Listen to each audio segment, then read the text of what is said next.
Hey guys, welcome back. So today I'm going to do a little Q&A I posted on my Instagram over the weekend for you guys to ask me some questions. I just thought I would give you kind of a little update on everything since now we're back from vacation, kind of just getting back into a routine. Where am I seeing?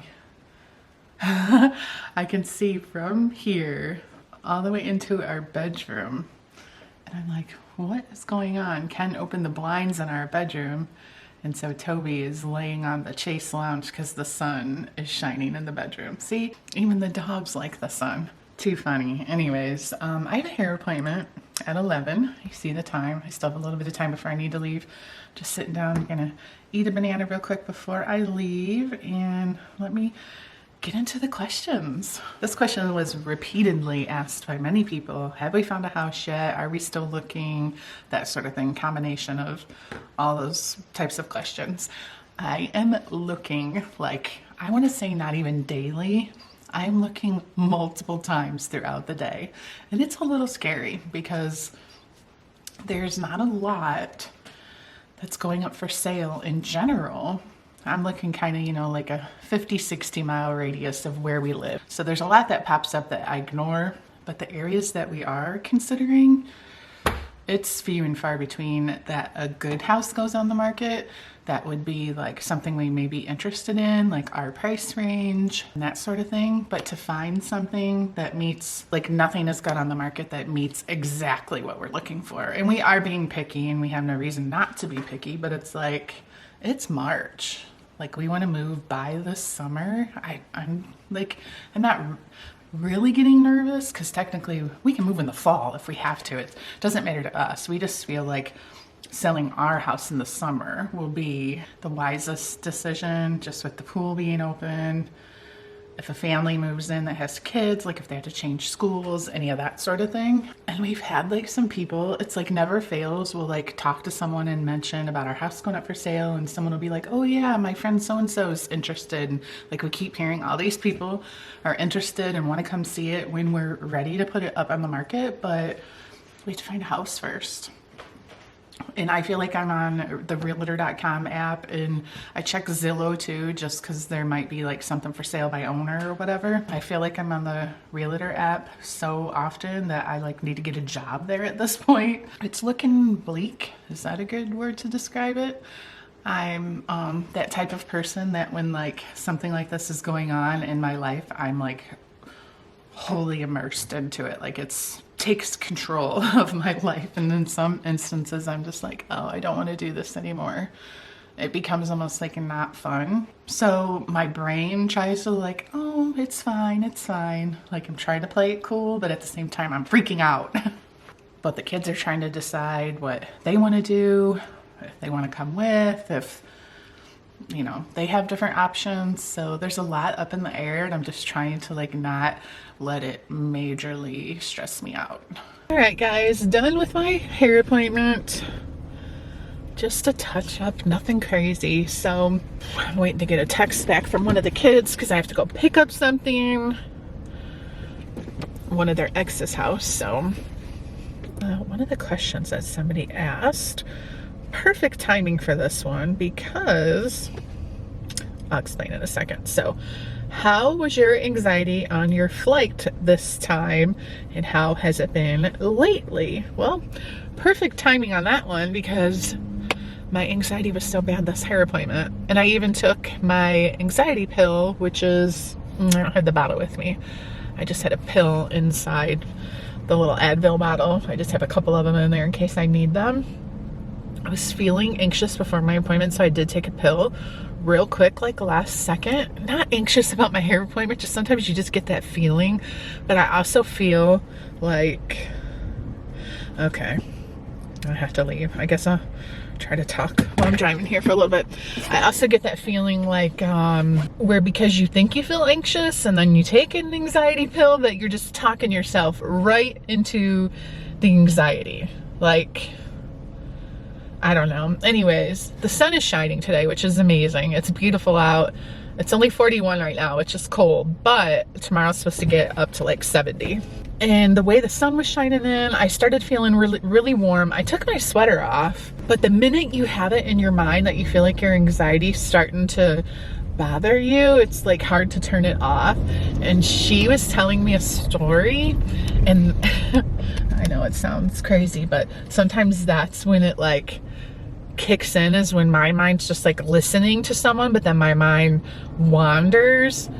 I don't know, it's stupid. Anyways, I just had told her, all right, I need to get up. I'm feeling really warm, and she knows my anxiety is like geared towards that like loss of control, and I feel like that's why I get it sometimes when I'm at a hair appointment, is because you're like stuck in this chair, color all over.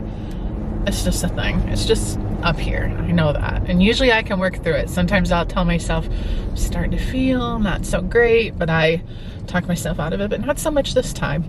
Anyways, it was fine. It was like literally get up out of my seat. One time she ended up turning my chair kind of like away from the sun so it wasn't in my face, and I survived, like always. My anxiety on the trip, on the way there, I did end up having a moment of pretty bad anxiety right before we were about to get like our meal, and I was like, had to get up really fast, and I think it was just something about having the tray across my lap and just feeling like trapped in my seat. And once they give you your tray and you have your drink and it's like this whole ordeal, I'm like, wow, you're really like sort of trapped in your seat. I've never thought that before any of the other times I've traveled, but of course my brain always has to pick out something new every time to freak me out. The couple across the aisle from us had their windows open the whole time, sun shining through, which really didn't make any sense because they were sleeping. I don't know why you would want that bright light shining on you while you're trying to sleep, but maybe they like the warmth of the sun, whatever. I'm like, I can handle it, that's fine. Didn't have a problem with that at all, but instead my brain had to pick something else to have an issue with. So Ken ended up giving me one of his flying pills, and I actually fell asleep for about an hour. So next time I go to the doctor for like my yearly checkup, my like internal medicine doctor, I'm gonna just talk to her about, because I know she'll want to talk to me about like my anxiety and how the prescription that I have to like take Atarax is what I'm on. That's what I took today. Like she'll just want to know how that's working, which I don't really know if it does anything or not, to be completely honest. You don't feel anything when you take it, whereas the medicine that Ken takes for flying, you feel it, like it kicks in and it just makes you so sleepy and relaxed you don't have a care in the world. I just need to get my own prescription for that. I only fly maybe twice a year right now. There's no reason why she can't, like I can't just get like 10 pills or something like that to have my own. So that's the plan there. On the way back, I had just told Ken, I was really like kind of nervous about flying home. I was like, oh, I don't want to go through this again. When the anxiety kicks in and I'm on the plane, I'm always like, God, I hate that I feel this way. I hate that I can't control this. Like I'm really hard on myself during that moment. So I was really dreading the flight coming back home. And Ken was like, just take one of my pills and just take a nap and just quit stressing out about it. And I just don't want to have to like take something if I don't need to. So I was like, he takes it preventative. He doesn't even wait for the anxiousness to kick in, because for him, his fear of flying is he hates to fly. Like the thought of plane crashes and taking off, landing off, like he's the one that's always checking the map, and if there's turbulence, he's checking weather, and just he's crazy in that way. Totally different than my issues. So anyways, he's like, just take one and call it a day. And I'm like, no. So I figured out a method that worked really nicely. I was like, just take your bottle of pills, put them in the little pocket in front of your seat. That way, if I start to feel anxious and I need one, it's right there and I can take it. And I don't have to like bother you, or you have to dig your bag out from under the seat and dig for them and whatever. It's right there, quick access. If I need it, I need it. And guess what? I didn't need it the whole entire flight. So again, that's just how anxiety works with someone who has my type of anxiety. At least it's how it works for me. All right, so I am back home, sitting in the same spot. Just got done eating an egg salad sandwich for lunch, repainted my nails because that purple color was all chipped off. Plus I was picking my nails when I was at the salon. And I just went with this lighter color because I feel like when the ends start to chip off, it's not quite as noticeable, so at least it will last a little bit longer. I was reading a little bit in this book that I'm reading. I started last night, Happily Never After by Lynn Painter. 61 pages in, and I only just read one chapter just now. I read the first 50 pages last night. So one of the questions was, how do you find so much time to read? I get this question a lot, so it's a great question. I think you truly just have to make time for it. There are plenty of things that most people do in a normal day that they could sacrifice and read instead, like endlessly scrolling on your phone. I'll scroll on Instagram, but I get bored so quickly and I'll just like put my phone down and read instead. So I typically, when I go to bed at night, say I get in bed like around 9:30, and say it's like tonight, Monday night, and The Bachelor's on. I don't like to start watching a show like when it's live because then you have to watch commercials.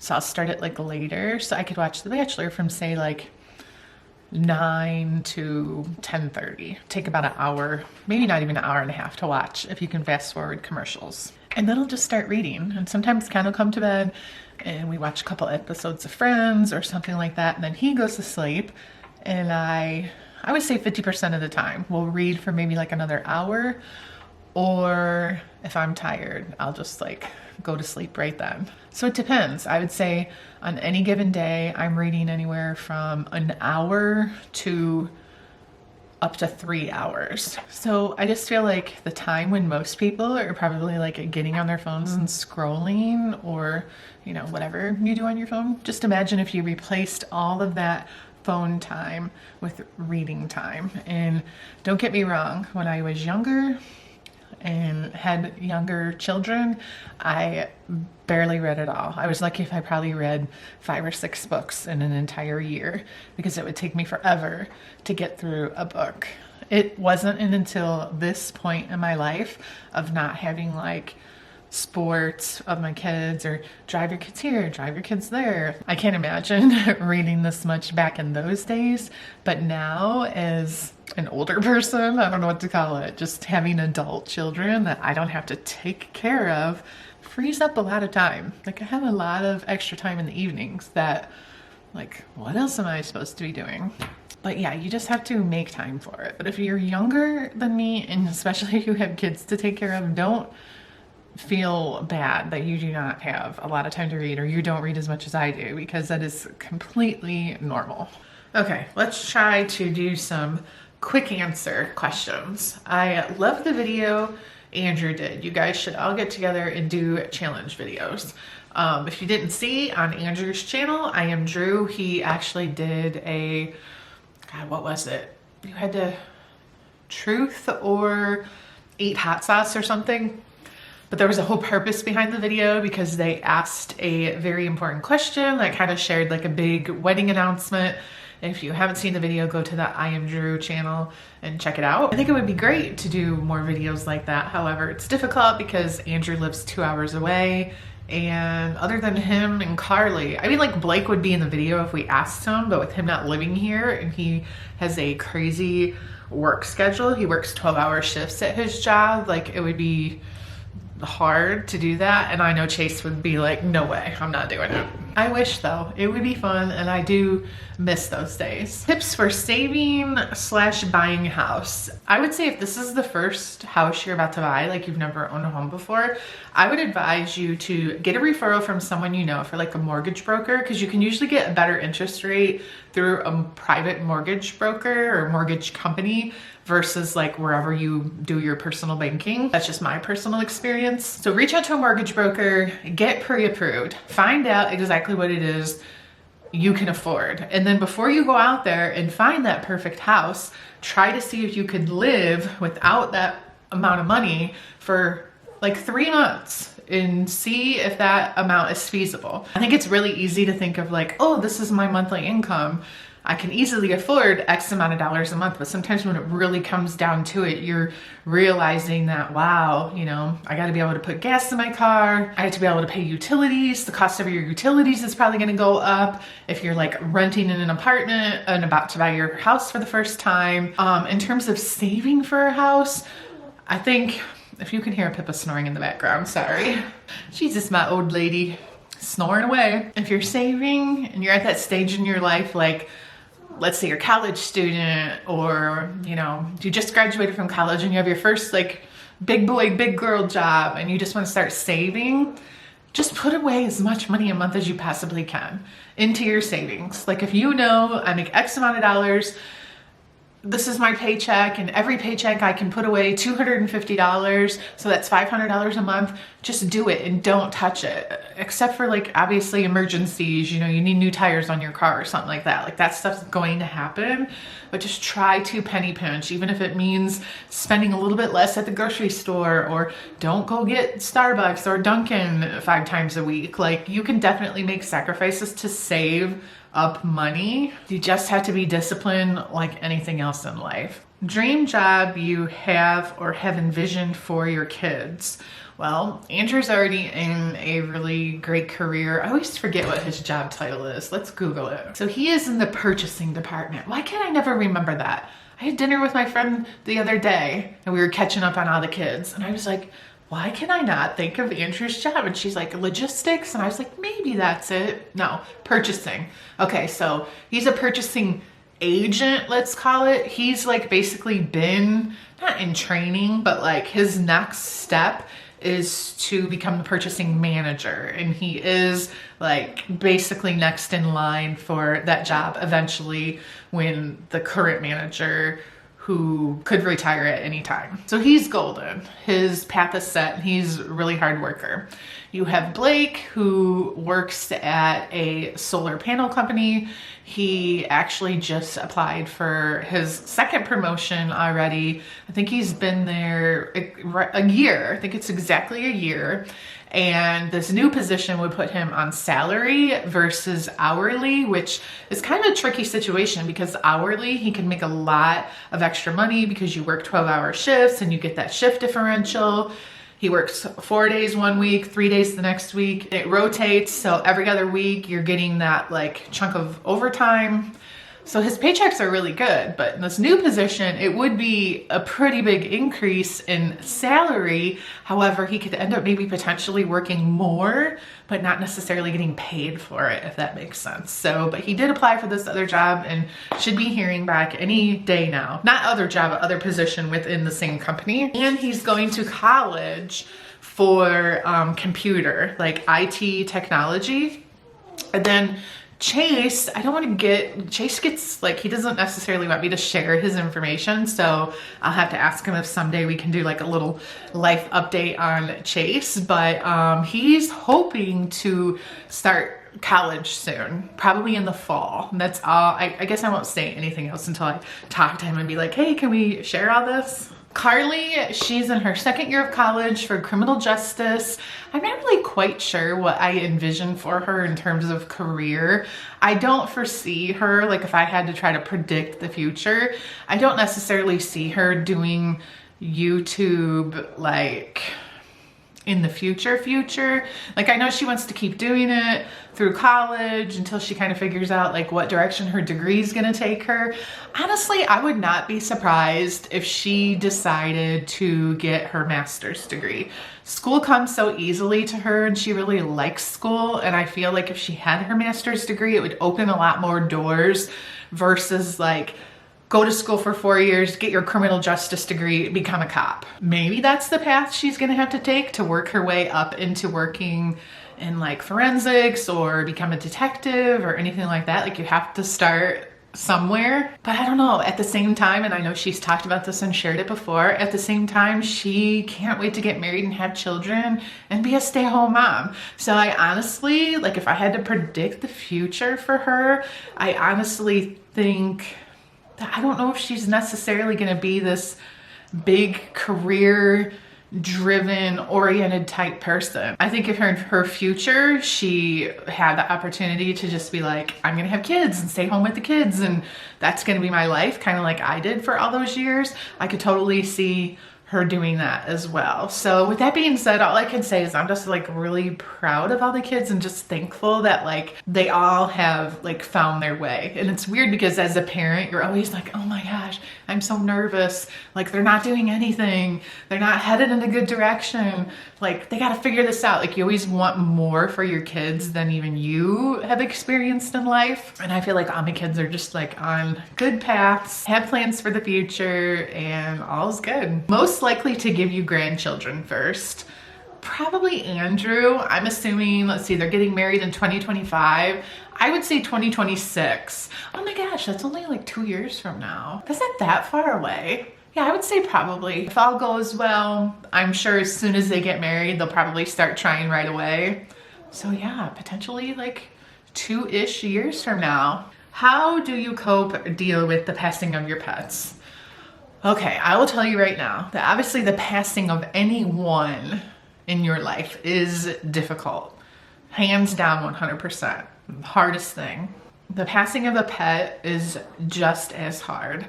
And it's such an empty hole in your heart because you just don't realize how much the pet fulfills in your life. And you know what? I have never had to put a pet down or lose a pet and not have had other pets in the house.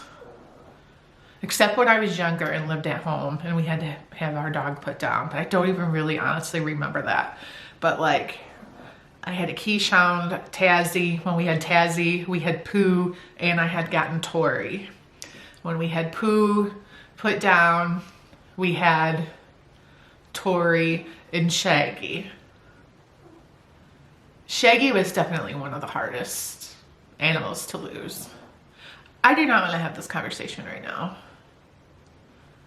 What the frick? Okay, anyways, fast forward to, I think it is one of the hardest things that you have to go through in life. It sucks. It's not fair that animals don't live longer because they're like our children. And honestly, the day that, because we swear that we are not getting any more animals. We love our pets dearly. We are huge dog people, clearly. But our future, where we want to have a house down south that we travel to in the winters, when the time comes when we don't have to worry about dog sitters or all that stuff, it will just be much easier. Not like, God, I even hate to say that, it makes you feel so guilty, but we just know that we're not going to get any more pets. We will enjoy our kids' pets and our grandchildren and their future pets and all that. How do you cope? It's time. Time is the only thing that can make it easier. In the very beginning, you'll swear you keep seeing them out of the corner of your eye, or you'll swear you hear your dogs bark, or I'll go to let the dogs out and let them back in, and I feel like I'm missing one. You know, it's like, no, they're gone. All right, changing the subject. Family update, house update. I feel like I did that pretty well. If you could change one thing about your life, what would it be? I don't really think that I would change anything. I think everything is right where it's supposed to be. I think personally, the one thing that I would change for myself is just, I wish I could just figure out what I want to do next. Because it's like one minute I'm like, I'm just gonna go get a job at a bookstore, just have something to do. Like, I want to meet more people, have some like work friends. And then the next minute I'm like, I don't want to have to be somewhere at a specific time. I like, or if I want to work at 9 o'clock at night, I can work at 9 o'clock at night. Like technically, if I want to even read a book from 1 to 3 and then edit my video from, you know, 7 p.m. to 9, I can do that. No one's going to stop me. Like, it'd be really hard. It is going to be and will be very hard if I ever get to that point where like, okay, I want like a normal, like scheduled career again. There's parts about it that I do miss, but then there's other parts that giving up those freedoms would be hard. And then it really just comes down to the difference between what do I have to do compared to what do I want to do. And I think that's the big problem, is I don't really have to do anything. I don't have to change anything, so I don't change anything. But what do I want to do? I don't know. That's just a weird place to be in, because I feel like I always have known all through life what I want, and to be in a position that you could say, oh, you could do anything you want and not know the answer to that is really frustrating. So I feel like I would change that. I feel like I would like wake up one day and really truly know this is my passion and this is what I want to do. Will you be making another order from Shein? The stuff you got for the trip was so cute.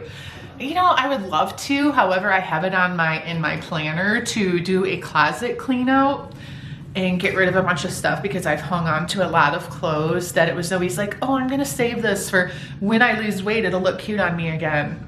Well, I've lost weight and I still haven't worn the stuff. So it's really time to just get rid of some of that stuff. And even if I, you know, lose another 25 pounds, I'm just gonna want new clothes, let's be honest. So I wanna go through my closet, and I also don't necessarily want to spend a ton of money on new stuff because I really want and need to lose more weight. So, but Shein stuff, that's why I like it. It's not super expensive. So it is a nice way to kind of like spruce up, give yourself some new items in your wardrobe without having to spend a ton of money. So yeah, maybe I need a summer Shein haul. All right, last question. Did you change your posting schedule? You know, this kind of goes all along with the indecisiveness of Candi's life. When we got back from vacation, you know, I've always posted Monday, Wednesday, Friday. When we got back from vacation, I was like, well, I'm only gonna have 2 vacation vlogs. I need time to edit on Monday because we got back late Sunday night. So I'm gonna just post Tuesday, and I'll post probably Tuesday and Friday. First of all, Friday is the worst day of the week to post. If I look at my views from any time of posting, Friday is always the worst, hands down, no matter what. And I was like, I really like posting on Tuesdays, even though I haven't done it in a long, long time, because then I can edit on Monday and I don't have to spend my time editing on the weekend. And to be honest, with it getting nicer outside here soon, we want to be outside more. We need to do a bunch of work around this house, just little touch-up things here and there to be prepared for when we do find our next perfect home. This house is ready to go up on the market. We'll be sharing some of that stuff with you guys in upcoming videos for sure, because we already have one room like that we're gonna work on this week. And I also feel like content-wise, do I really do or have enough to post 3 days a week? I don't know. So, like, when I write it down to only post 2 days a week, like I was looking at my schedule and just what we have going on and video ideas and such, it's like, wow, 2 days a week just does not seem like enough. I feel like I could still do 3 days a week, but maybe not. Who am I kidding? Sometimes it is a stretch to get up 3 videos. Sometimes I've got 2 good vlogs out of my week, and the 3rd video ends up just being maybe not as great. So I did take my schedule for the next couple weeks, and I'm like, what if I post on Tuesdays and Thursdays? Forget the Fridays, because views on Friday sucks.